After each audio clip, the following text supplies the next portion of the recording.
The Pirate Cove is a D&D 5th edition adventure for 4 or 5 5th level characters.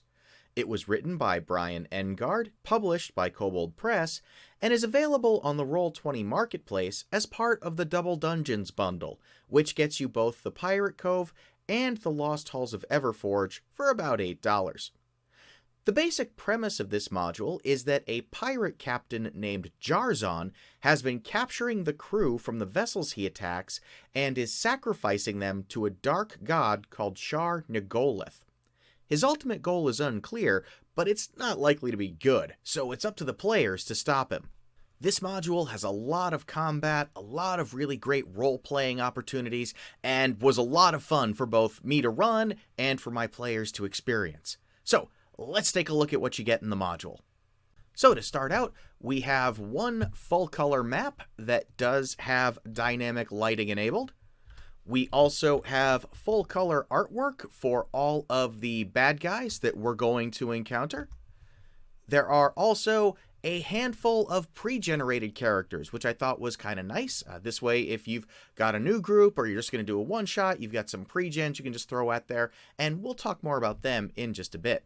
So the adventure starts out with the characters approaching from the lower left area of the map here, and they're going to make their way into Area 1, where they're going to encounter a handful of acolytes that are dedicated to that same dark god, Shar Nagoleth, and they are working for Captain Jarzon. So players are going to come in, they're going to fight the acolytes. They're also going to encounter this berserker character.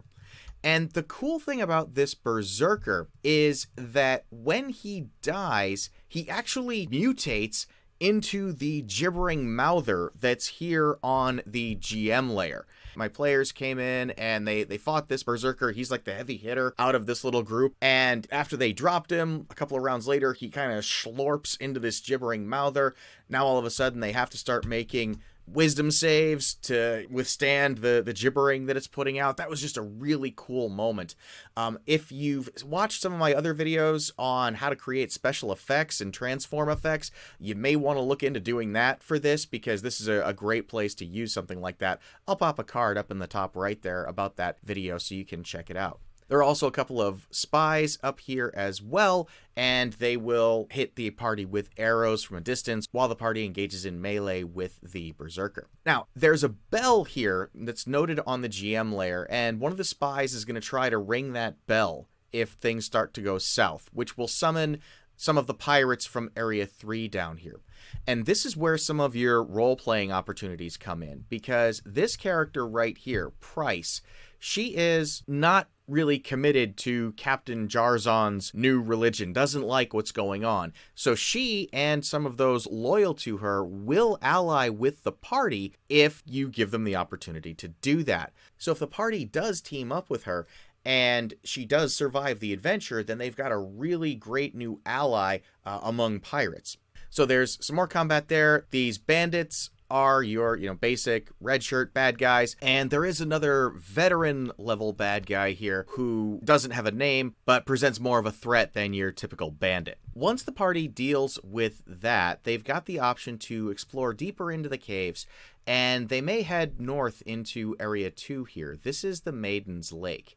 And the main creature they're going to encounter here is this drowned maiden. She is one of the captain's victims. She was brought here a couple of weeks ago and was sacrificed to Shar Nagoleth. Players have to be really careful in this situation. This is a really knife's edge kind of role-playing moment here, because if the players speak the captain's name, it sends her into a rage, and she will summon all of these shroud, which are another kind of undead that have a strength drain. So she'll summon all of them and attack the party, and then the party are gonna have to fight their way out of that. And these shrouds and the drowned maiden are bad news as a combination, because the shrouds have all these kinds of damage resistances, and they deal strength drain, which is bad news. And then the drowned maiden herself has the ability to use her hair as 3 separate limbs, which can then lash out and grab on to the players, pull them into her, and then she can attempt to pull them in and kiss them, which you can see here deals additional strength damage, and it's a charisma save against that. There are only a handful of classes that have really good charisma saves, so your fighter or your monk, if they're getting pulled in and kissed like this, they may be about to have a very bad day. So party's going to deal with that, and then ultimately they're going to move down here. If they come into Area 4, this was my party's favorite part of this entire adventure right here. They're going to encounter these little guys right here. These are rum gremlins. And rum gremlins are just so much fun because they have this drunken aura. So anybody who's within a 20-foot radius of the rum gremlin has to make a constitution save or basically become drunk. And we just had so much fun with this. As a matter of fact, my party managed to adopt one of these rum gremlins through some amazing persuasion and charisma checks and just some fantastic role-playing. They convinced one of the rum gremlins to come back with them. So my dwarven fighter, who is constantly on the lookout for her next source of alcohol, basically has a little pal now who can sit on her shoulder and constantly give her a buzz. So this was just a lot of fun. I really like this creature. It was just, I feel it's a very creative creature. Ultimately, the party's going to make their way through Area 5 here. This is where the captain is keeping the prisoners that he plans on sacrificing. You're going to have to fight through a couple of bugbears here. Nothing really fancy or anything about that. Just your basic bugbear type fight. They're tough, but nothing beyond that. And then ultimately you're going to come out here into Area 6 where the captain actually is. And the captain is just a cult fanatic. He's not like a warlock or anything like that, though he does have some spell casting ability. Now, what's going to happen is the captain is in the middle of performing a summoning. He's going to summon an avatar of Shar Nagoleth. And that summoning is successful no matter what happens. The party gets here and they shoot him on sight. Doesn't matter. The summoning happens. And when it does, that's when this huge critter that's currently on the GM layer comes in to ruin the player's night. This is a Krakaspawn. It is a huge monstrosity with a ton of abilities. It's got an 8-tentacle multi-attack and a bite attack. It also has the ability to shoot out an ink cloud, which basically blinds everybody, so your players who have dark vision or stuff like that are not going to be able to see it anymore. And then it has this vomit from the deeps, which is basically a barf breath weapon, which is disgusting and damaging and unpleasant all the way around and a whole lot of fun to throw at your players. When this thing surfaces, the first thing it does is eat the captain.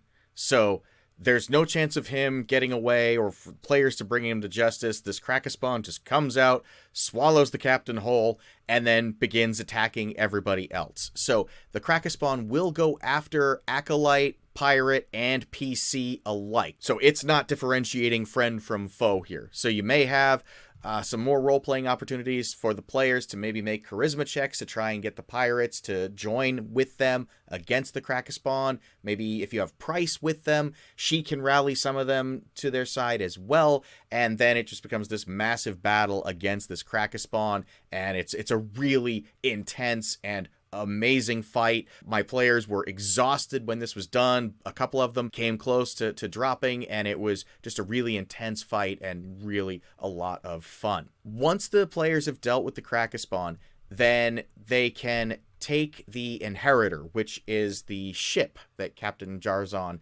has been captaining. If Price is still with the party, and assuming she survives, then she will want the ship for herself. If the party wants to fight her for it, they can, but my group thought it was going to be way more useful to have a pirate captain who owed them a favor. So again, some more great role-playing there, and actually a couple of sessions back, months after we completed this adventure, one of my players said, "Hey, don't we have a pirate captain who owes us a favor?" And then I had to frantically scramble through my notes to try and find Captain Price's name and where they had last seen her. So, sidebar there for your DMs. Make sure you take good notes. Anyway, this module overall took about 3 hours to run, and my players had a blast with it. A couple of things I do want to mention, though, just so you, as a potential GM, would be aware. Every one of the NPCs has token actions automatically created. You may have seen I've done a video that shows how to make these, but this module has them pre-done for all of the melee attacks. So like if I hover over my bandit here and click the scimitar, you can see we've got an emote and the attack and the damage. And that's there for all their attacks. Same thing with the acolytes, like Sacred Flame is here. There is a same thing for like the Cure Wound spells. So they've got all of that available. So you don't need to open up the character sheets for most of these creatures. There are a couple of exceptions, and the primary ones being the spell casting NPCs. So like if you look at the Drowned Maiden here, you can see that she has Disguise Self and Silence at will, but they're not in her spell list here, and they don't show up in her token actions. So if you want to have her be able to cast those, you'll want to put those in here, and then if you want to create token actions of your own, you can. Same thing with the captain here. If I open him back up, I mentioned he had spell casting abilities, Sacred Flame, Command, Spiritual Weapon, and so on. None of those appear up here in his token actions. He just has his daggers. So you'll want to add those in. That's very minor. I mean, it's 2 NPCs out of the entire adventure, and it'll only take you maybe 2 minutes to do that. The captain himself, because he does get consumed by the avatar, it would be fun, I think, to bring him back as a recurring villain. You know, have him come back as an undead and maybe a full-blown warlock now, who's got a grudge against the PCs, wants to get his ship back maybe, or wants to take revenge on them for killing Charles Nagoleth's avatar, something like that. I think there's a lot of continuation possibilities with this. Now, I do want to touch real briefly on the pre-generated characters that are available to you here. And these are sufficient, but they have their own generated backstories, so your players have a good feel of what each character would be like, but they aren't 100% finished, it seems. I'm not sure what's going on here, but like the armor classes aren't being calculated properly. I can see this character has studded leather, and yet their AC is only a 10. You need to remove the item from the character and then add it back in. So if I just grab studded leather from the compendium here and put it back on the character sheet, now you can see the AC went up to 12. Same thing, the dexterity modifier isn't being calculated here for some reason. This should be a +4 for a dex of 18 and a +2 for an intelligence of 14 and a +1 for the constitution there. So you'll need to go in and tweak those things. And that's true for all of pre-generated characters. So if you do want to use these pre-gens, you do have a little bit of work ahead of you to, remove and re-add the armor and then make the adjustments to the ability scores accordingly. This wasn't a big deal for me. I didn't use the pre-gens, so it may not be important to you either, but I did want to mention it. So all in all, this is a really tight, really fun little adventure. The folks at Kobold Press really went out of their way to make this an easy module to run. You know, the text of the module itself is very easy to follow. Having the token actions for all of the NPCs was really helpful. Something I didn't mention earlier, on the Kraken, when it casts magic, like it has this Ice Storm spell, you see it throws a special effect, right? That's just built right in. I thought that's really nice. So that they really took some time to make this an easy to run adventure, and that is definitely something I really appreciate. So I definitely recommend you check this module out. If you found this video helpful, please give it a like and consider subscribing. And until next time, folks, have a great day.